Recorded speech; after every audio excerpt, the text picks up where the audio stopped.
Hello everyone, welcome to our YouTube channel ePlanet Institute, and today we are going to start a new topic which is has to, have to and had to. Earlier we have discussed about two uses of these topics without to. Earlier, the first of all we discussed about the has, have, had as a time word, and in our last video we used this as an action.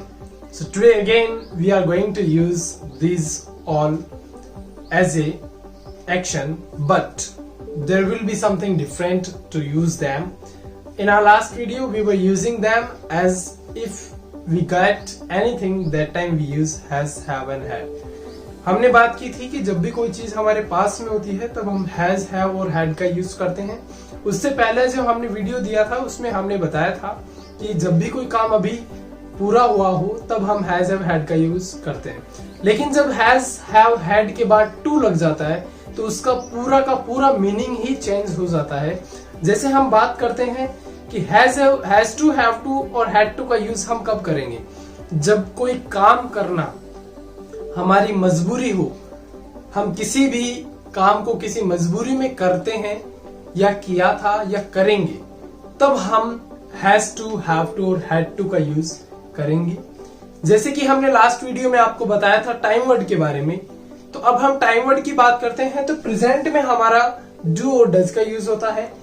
Past की बात करते हैं तो हमें did का use करना है, और फ्यूचर की यदि हम बात करते हैं तो विल का यूज करना है. जैसे हमने लास्ट वीडियो में आपको यह भी बताया था कि इंटरोगेटिव और नेगेटिव सेंटेंस जो है उसमें केवल हैव का यूज किया जाता है. इसी तरीके से इस वीडियो में भी हम देखते हैं कि इस टॉपिक में हम हैव के साथ टू को भी मेंशन कर देते हैं इंटरोगेटिव और नेगेटिव सेंटेंसेस में. पॉजिटिव की बात करें, according to the situation and according to the doer हमें हैज टू, हैव टू और हैड टू का यूज करते हैं. अब हम चलते हैं इंटरोगेटिव सेंटेंसेस की तरफ. तो इंटरोगेटिव का फॉर्मूला है time word, doer, have to and action की फर्स्ट फॉर्म है. एक्शन यानी जो काम हमें करना पड़ता है वो यहाँ एक्शन होगा. ऑलवेज रिमेंबर दैट टू के बाद हमेशा एक्शन की फर्स्ट फॉर्म का यूज किया जाता है. पहला सेंटेंस है क्या आपको जल्दी उठना पड़ता है. प्रेजेंट की बात है, ऑब्वियसली हमें डू और डज का यूज करना है. डूअर हमारा यू है और यू के साथ हम डू का यूज करते हैं. सो हमारा सेंटेंस स्टार्ट होता है डू से और उसके बाद हम डूअर का यूज करते हैं. उसके बाद हमें हैव टू का यूज करना है. डू यू हैव टू, कौन सा काम है जो हमें करना पड़ता है? गेट अप अर्ली, जल्दी उठने को हम इंग्लिश में कहेंगे get up early. So do you have to get up early.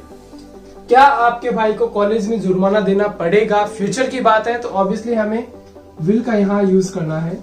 So will. Doer है योर ब्रदर,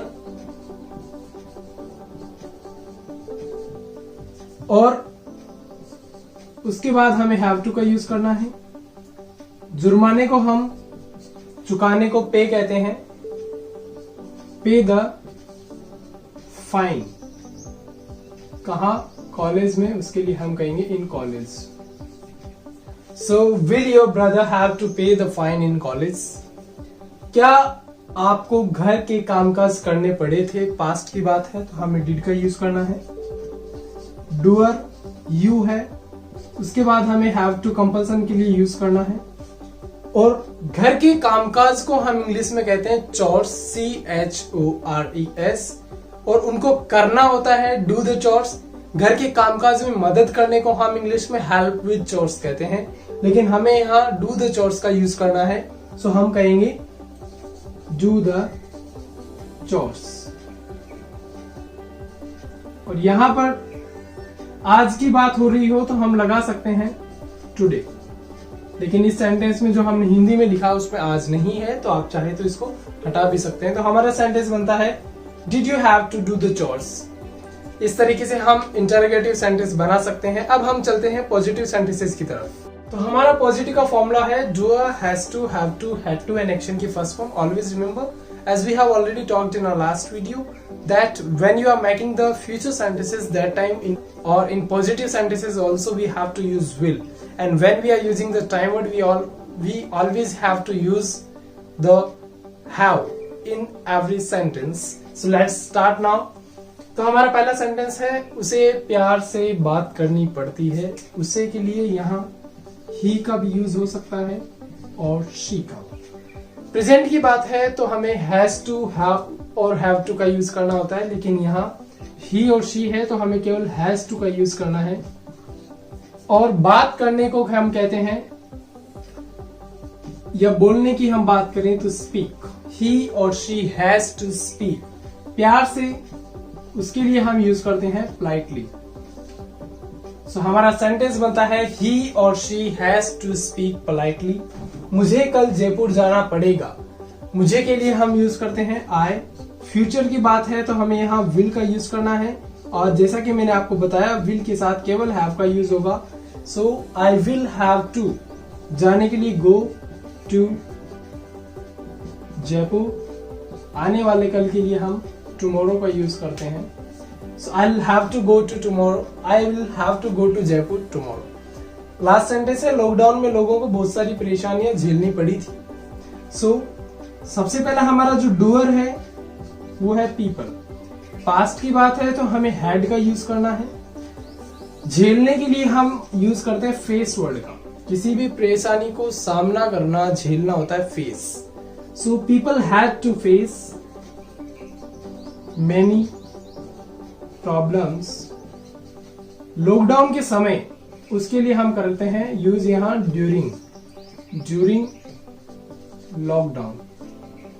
सो हमारा सेंटेंस बनता है people had to face many problems during lockdown. So इस तरीके से हम पॉजिटिव का सेंटेंस बना सकते हैं। अब हम चलते हैं नेगेटिव की तरफ। तो नेगेटिव का फॉर्मूला है doer, time word, not, have to and action first form. पहला सेंटेंस है तुम लोगों को नहीं जाना है, यानी कोई मजबूरी नहीं है। So you do not. Present की बात है, ऑब्वियसली डू डज का यूज करेंगे। उसके बाद have to go. Next sentence है यह काम आपको नहीं करना पड़ेगा। फ्यूचर की बात है तो डूअर जिसकी बात हो रही है वो है यू। फ्यूचर की बात है तो विल का यूज करेंगे, उसके बाद हम नॉट का यूज करेंगे, उसके बाद हैव टू का यूज करते हैं। किसी भी काम को करना होता है डू, और इस काम के लिए हम कहेंगे do this work. So you will not have to do this work. कल मुझे ऑफिस नहीं जाना पड़ा। पास्ट की बात है तो हमें यहाँ डिड का यूज करना है। I did not have to go to office yesterday. So I did not have to go to office yesterday. इस तरीके से हम has to, have to और had to के sentences बना सकते हैं। If you have any kind of issue related to these topics, you can contact us. You can get our contact detail from the description of the video. And यदि ये video आपको पसंद आया हो तो आप इसे लाइक कीजिए और शेयर कीजिए, और यदि आपने अभी तक हमारे चैनल को सब्सक्राइब नहीं किया है तो प्लीज चैनल को सब्सक्राइब करें और जुड़े रहिए हमारे साथ और आपके अपने चैनल ई प्लैनेट इंस्टीट्यूट पर। तब तक के लिए हैव ए ग्रेट डे।